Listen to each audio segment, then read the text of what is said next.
Sadar tidak, Habib Rizik? Antum ini dibuat mainan. Sadar. Ini penting diperhatikan, ya. Tapi jangan membawa agama ke dalam politik. Kenapa saya katakan jangan membawa agama ke dalam politik? Karena politik itu kotor. Ini saya mau bicara belak-belakan ya, supaya didengarkan bukan saja oleh masyarakat yang luas, tetapi juga oleh keluarga-keluarga habaib. Dia datang ke Indonesia, dia bilang dia heran-heran. Ini habaib di Indonesia ini sebagian besar tidak punya ilmu, tapi kok dihormati luar biasa.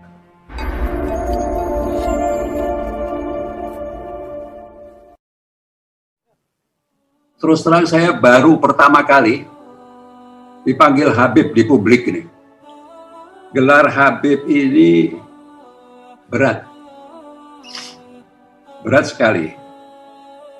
Kalau saya menyandang gelar Habib lalu mengumumkan kemana-mana, nanti saya takut betul di akhirat ditanya oleh baginda Nabi, kamu kok ngaku-ngaku keturunan saya? Kamu sudah berbuat apa? Nanti malu saya sama baginda Nabi. Jadi lebih baik Habibnya bukan cuma dikurungi, disimpan saja dulu. Itu pernah ada seorang alim terkenal pernah datang ke Indonesia, Al-Habib Abdul Qadir bin Ahmad As-Segaf. Dia datang ke Indonesia, dia bilang dia heran-heran. Ini habaib di Indonesia ini sebagian besar tidak punya ilmu, tapi kok dihormati luar biasa oleh masyarakat Indonesia. Andai kata mereka punya ilmu, barangkali diangkat tidak boleh menginjak bumi. Terus diangkat terus. Jangan sampai menginjak tanah. Nah, bagaimana mengawal habaib ini? Karena para habaib ini sebagian besar mengklaim merekalah yang akan mengawal kita, kira-kira begitulah, ya. Nah, mengawal ini saya artikan dalam arti menasihati. Jangan sampai habaib ini menyimpang dari garis Nabi besar Muhammad sallallahu alaihi wasallam. Menasihati itu juga bisa dalam bentuk kritik. Manusia harus selalu siap untuk dikritik. Kebangsaan itu apa? Kebangsaan itu adalah tujuannya macam-macam. Persatuan. Kita negeri yang terdiri dari berbagai suku bangsa, berbagai agama, penganut agama, ratusan bahasa daerah. Luar biasa ini. Founding Fathers kita ini. Luar biasa. Bisa menyatukan kita menjadi satu bangsa, satu negara, yaitu bangsa Indonesia. Ini harus kita jaga. Jangan sampai ulama atau habaib ikut-ikutan memecah belah. Ini sangat penting sekali.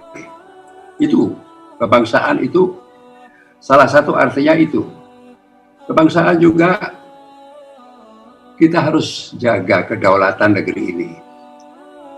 Jangan sampai kita dikuasai oleh kekuatan-kekuatan asing, baik berupa pendudukan negeri ini oleh asing, maupun dikuasai ekonominya, dikuasai budayanya, dan sebagainya. Jadi peran kita semua termasuk peran dari habaib. Jangan lupa ya, bahwa apa yang terjadi di Timur Tengah, di Suriah, di Libya, dan sebagainya, itu karena perpecahan. Dan sebagian perpecahan itu didorong oleh kekuatan-kekuatan asing. Sehingga negeri itu hancur lebur. Kita lihat Libya sekarang, itu di zamannya, saya tidak mendukung Gaddafi ya, di zamannya Gaddafi tidak ada kelaparan, sekolah gratis, orang sakit, rumah sakit tidak bayar, infrastrukturnya baik. Coba Anda sekarang ke Libya sana, hancur lebur. Suriah dihancurkan, Yaman apalagi kita sudah nggak mau bicara. Nah itu kalau habaib mau berperan, perhatikan itu. Jangan sampai kita ikut di dalam tindakan-tindakan yang memecah belah bangsa ini. Jangan sampai kita ikut di dalam perilaku yang mendorong kepada lemahnya kedaulatan. Kebangsaan juga menimbulkan, menciptakan kesejahteraan bagi rakyatnya. Kebangsaan juga menghormati semua agama. Kita mayoritas Muslim, betul, di negeri kita.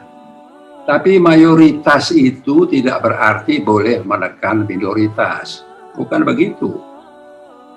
Minoritas itu tidak harus mengatakan harus diberi hak khusus. Sebab mayoritas di negeri ini itu bukan hanya mayoritas Muslim. Ada mayoritas gender.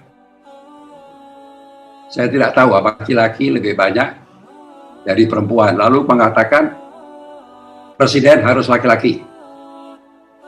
Karena mayoritas laki-laki. Ada mayoritas suku Jawa di negeri ini. Lalu kita mengklaim karena suku Jawa mayoritas, maka presidennya harus orang Jawa. Dan seterusnya, dan seterusnya. Apa benar itu? Apa bisa dibenarkan? Tidak ada. Negeri ini adalah negeri demokrasi. Setiap warga negara berhak untuk memilih dan berhak juga untuk dipilih. Dan kalau dia dipilih, dia harus dihormati. Tidak peduli sukunya apa. Tidak peduli agamanya apa. Ini kalau kita semua mau jadi warga negara yang baik. Kebangsaan dalam sisi agama, saya kira yang utama adalah memberikan kebebasan beragama. Saya sering dengar ya, bahwa ada klaim-klaim dari ustadz-ustadz tertentu atau habib-habib tertentu, Islam di negeri ini dipojokkan, Masya Allah. Masjid terbanyak di dunia itu ada di negeri ini. Ada lebih dari 800.000 masjid di negeri ini. Jumlah hujjaj, orang yang pergi haji, seluruh dunia yang paling banyak itu orang Indonesia. Majelis-majelis taklim, pesantren-pesantren, sekolah-sekolah agama bertebaran di seluruh negeri. Tidak ada pembatasan-pembatasan. Apa yang dimusuhi? Ya, dia bilang ada kriminalisasi ulama. Nah, ini harus hati-hati, ya. Kalau kita bicara kriminalisasi ulama, harus hati-hati. Apa artinya? Apa yang dimaksudkan itu bahwa kalau ada ulama atau yang menyebut dirinya ulama melanggar hukum, boleh. Artinya kalau ada ulama yang melanggar hukum tidak boleh ditangkap, tidak boleh diproses di pengadilan. Mana ada aturan seperti itu? Nabi sendiri pernah mengatakan, kalau putriku Fatimah mencuri, dan itu tidak mungkin saya kira, kita semua yakin, maka aku akan potong tangannya. Tidak ada itu keistimewaan hukum buat ustadz, buat ulama, buat habib, tidak ada. Melanggar hukum harus diproses secara hukum. Kriminalisasi ulama itu istilah politik itu istilah politik. Kalau ada penegakan hukum yang tidak adil, kita ajukan ada lembaga-lembaga. kita ajukan ke lembaga-lembaga yang bisa meluruskan itu semua. Nah, sekarang saya mau tanya, kalau Front Pembela Islam yang dipimpin oleh Habib Rizik, ya kita terbuka sajalah. Andai Front Pembela Islam yang dipimpin oleh Habib Rizik itu mengatakan bahwa mereka berjuang untuk kebangsaan, ya kan? Harusnya namanya diganti dong, FPK, Front Pembela Kebangsaan, bukan Front Pembela Islam. Yang mau dibela Islamnya itu yang mana? Ya saya katakan tadi itu, Islam di Indonesia ini luar biasa, lebih daripada kebebasan yang diberikan di mana-mana. Andai kata, saya ingin tanya juga ya, FPI ini katanya berjuang untuk melawan kezaliman, melawan ketidakadilan. Kok saya nggak pernah lihat ya FPI demo memperjuangkan orang miskin di kota? Kapan itu? Kapan FPI pernah demo memperjuangkan buruh? Kapan itu? Kapan FPI pernah demo anti korupsi? Kapan itu? Kegiatan-kegiatan yang sering kita dengar di mata kita itu sweeping. Sweeping miras, minuman keras, sweeping hotel-hotel, semacam itu. Dan kalau FPI mau masuk ke dalam bidang politik, tidak dilarang untuk bikin partai politik. Bikin saja partai politik. Sekalian bikin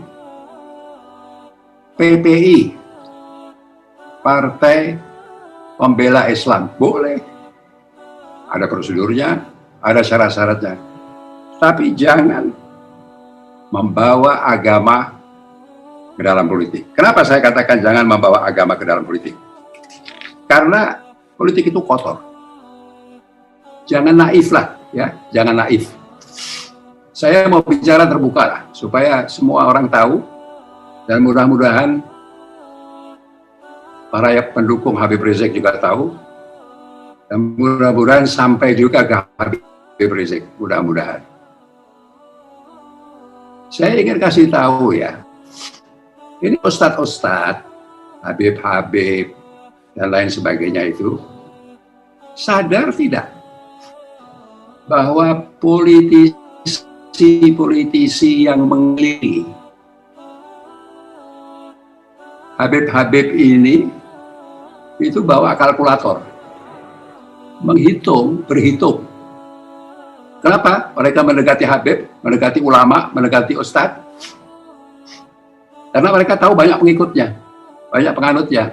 Dan buat politisi, yang dihitung itu suara. Nah, nanti satu saat, begitu mereka berhasil ditinggal. Mau contoh ditinggal? Kan sudah jelas, ya kan? Contoh ditinggal. Pilpres yang lalu, ditinggal nggak Habib Rizik? Ditinggal kan? Tinggal, Pak. Ya kan? Sudah nggak berguna, nggak bermanfaat, ditinggal. Walaupun ya partainya itu masih main dua kaki. Mereka berpikir nanti 2024 jangan sampai kehilangan suara pendukungnya Habib Rizik ini, jadi taruh Fadlizon di situ. Yang satu jadi menteri pendukung Jokowi, yang satu Fadlizon membela Habib Rizik. Sadar tidak Habib Rizik? Antum ini dibuat mainan. Sadar? Ini penting diperhatikan, ya.